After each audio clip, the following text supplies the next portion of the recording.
Bismillahirrahmanirrahim. Sebelumnya, Assalamualaikum warahmatullahi wabarakatuh. Perkenalkan, saya Holifatun, NPM 18220022 dari Program Studi Pendidikan Sejarah Universitas Muhammadiyah Nipah. Di sini saya akan menjelaskan tentang inovasi pembelajaran.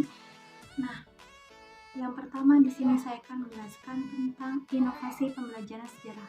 Inovasi pembelajaran sejarah dapat dimaknai sebagai suatu upaya baru dalam proses pembelajaran dengan menggunakan berbagai metode pendekatan sarana dan suasana yang mendukung untuk tercapainya tujuan pembelajaran sejarah.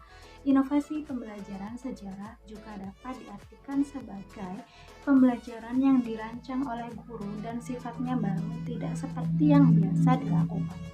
Dan di mana inovasi pembelajaran sejarah ini bertujuan untuk memfasilitasi peserta didik dalam membangun pengetahuan sendiri dalam rangka proses perubahan perlu ke arah yang lebih baik lagi, di mana secara dengan potensi dan perbedaan yang dimiliki oleh peserta didik itu sendiri. Lalu yang kedua yaitu konsep inovasi pembelajaran sejarah. Menurut Widya mengatakan bahwa apabila ingin memperbaiki citra dari pembelajaran sejarah, diperlukan antara lain usaha untuk memperbaiki di mana cara guru mengajar. Dan Sanusi juga berkesimpulan bahwa agar sejarah dapat berfungsi, di mana metode pembelajaran sejarah di sekolah itu harus diketahui pembenarannya. Di mana metode pembelajaran sejarah tidak sekedar menjadi pemicu minat belajar, tetapi juga sebagai salah satu instrumen yang berperan untuk memproses anak didik agar menjadi berhasil dalam belajar yang baik di langkah awal. Untuk merevitalisasi metode pembelajaran sejarah adalah berusaha untuk memahami bagaimana seharusnya mata pelajaran sejarah diajarkan. Setidaknya ada 5 unsur untuk pembelajaran sejarah harus diimplementasikan. Yang pertama yaitu variasi pembelajaran sejarah. Apapun yang dilakukan jika monoton, membuat siswa itu jenuh dan bosan, dan akhirnya kurang berminat.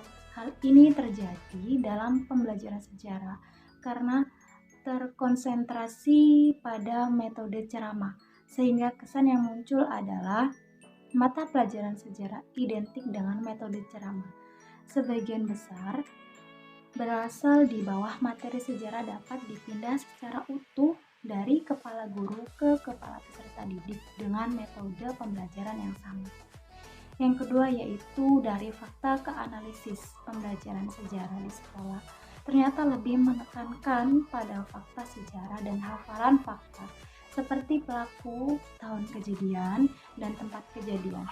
Pembelajaran sejarah itu bukan sekedar transfer of knowledge, tetapi juga transfer of value. Bukan sekedar mengajarkan siswa menjadi cerdas, tetapi juga berakhlak mulia. Karena itu, pembelajaran sejarah bertujuan untuk mengembangkan keilmuan sosial sekaligus berfungsi sebagaimana yang dinyatakan oleh Sartono Kartodirjo, bahwa maksud dari pengajaran sejarah di mana agar generasi muda yang berikutnya itu dapat mengambil hikmah dari pelajaran yang diambil pengalaman nenek moyang. Yang ketiga yaitu terbuka dan dialogis, di mana praktek pembelajaran sejarah yang tertutup dan monoton berpotensi membawa siswa dalam suasana kelas yang kaku, sehingga memunculkan sikap yang kurang antusias. Karena itu, agar guru sejarah wajib mendesain pembelajaran sejarah yang bersifat keterbukaan. Dan dialogis itu bertujuan untuk menghaluskan buku sejarah, di mana tidak menganggap dirinya sebagai satu-satunya sumber kebenaran di kelas, sebab paradigma teacher center yang cenderung membuat suasana kelas menjadi tertutup dan tidak menumbuhkan kreativitas siswa sudah harus ditinggalkan kemudian beralih senternya. Lalu yang keempat yaitu divergen, sejalan dengan pembelajaran sejarah yang menekankan pada analisis dan dialogis.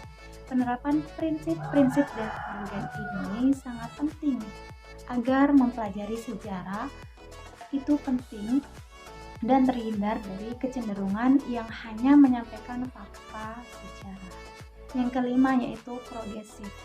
Pembelajaran sejarah perlu didasarkan pada prinsip seperti yang dinyatakan oleh perspektif baru, di mana pendidikan sejarah harus progresif dan berwawasan depan. Apabila sejarah berfungsi sebagai pendidikan, maka harus dapat diberikan dan harus memberikan solusi cerdas dan relevan dengan situasi sosial. Lalu yang selanjutnya, yang terakhir yaitu tujuan inovasi pembelajaran sejarah. Tujuan dari inovasi pembelajaran sejarah itu sendiri, di mana agar mendapat pembaharuan dalam pembelajaran sejarah, agar siswa itu tidak mudah bosan dengan pembelajaran sejarah dan tidak beranggapan bahwa pembelajaran sejarah itu hanya pembelajaran yang selalu menghafal suatu peristiwa dan sejarah yang terjadi di masa lampau. Nah, jadi kesimpulan dari penjelasan saya yang dapat saya simpulkan yaitu inovasi pembelajaran sejarah itu penting karena untuk mengubah paradigma bahwa pembelajaran sejarah itu adalah pelajaran yang sangat membosankan dan tidak menarik minat belajar. Sesuai dengan adanya inovasi pembelajaran sejarah ini, menjadikan mata pelajaran sejarah itu pelajaran yang diminati oleh siswa, bukan hanya pelajaran yang membosankan untuk dipelajari di kelas.